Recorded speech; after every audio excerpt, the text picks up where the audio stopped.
नमस्कार दोस्तों, welcome to our YouTube channel upside down Bharat. यहाँ हम दुनिया को एक अलग दृष्टिकोण से समझने की कोशिश करते हैं ताकि हम अपने व्यूअर्स को एक नॉलेजेबल पर्सपेक्टिव दे सकें तथा देश और दुनिया की विभिन्न चीज़ों को सरल और आसान शब्दों में समझ सके। हमारे लक्ष्य अपने व्यूअर्स को इंस्पायर करना है ताकि वो अपने आसपास की दुनिया को थोड़ा और बेहतर ढंग से जान सके। तो शुरू करते हैं आज का हमारा topic, election of president of India यानी भारतीय राष्ट्रपति का चुनाव। भारतीय राष्ट्रपति यानी supreme command of arm force भी कहलाता है और वो हमारे कॉन्स्टिट्यूशनल हेड भी कहलाता है। तो आइए समझते हैं उनका चुनाव कैसे होता है। तो सबसे पहले ये जानते हैं कि प्रेसिडेंट ऑफ इंडिया का इलेक्शन डायरेक्टली आम जनता द्वारा नहीं किया जाता है।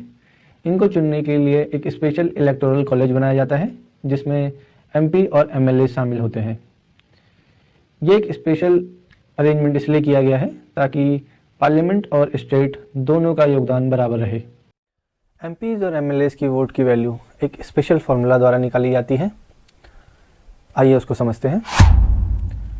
एक एमएलए की वोट की वैल्यू उस स्टेट की पॉपुलेशन को डिवाइड किया जाता है उस स्टेट में टोटल एमएलए से, और इस पूरे नंबर को 1000 से डिवाइड किया जाता है। तो ऐसे एक एमएलए की वोट की वैल्यू निर्धारित की जाती है।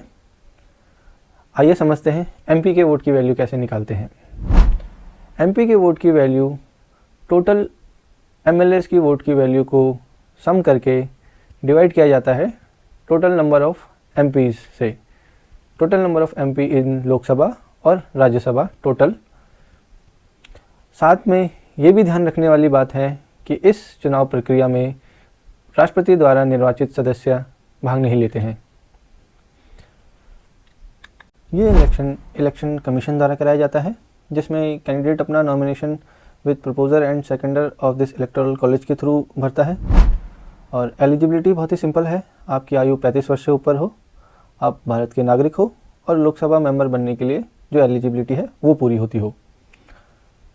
इसके अलावा जो वोटिंग है वो सीक्रेट बैलेट के द्वारा होती है और वोटिंग सिस्टम जो यूज़ किया जाता है उसे कहते हैं single transferable vote system with proportionate representation.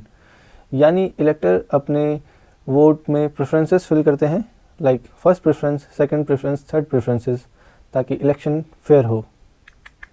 इसके बाद इलेक्शन काउंटिंग फेज में आ जाता है जिसमें एक कोटा सिस्टम अप्लाई होता है, यानी कि विनर को 50% से अधिक वोट प्राप्त करने होते हैं विनर डिक्लेयर होने के लिए।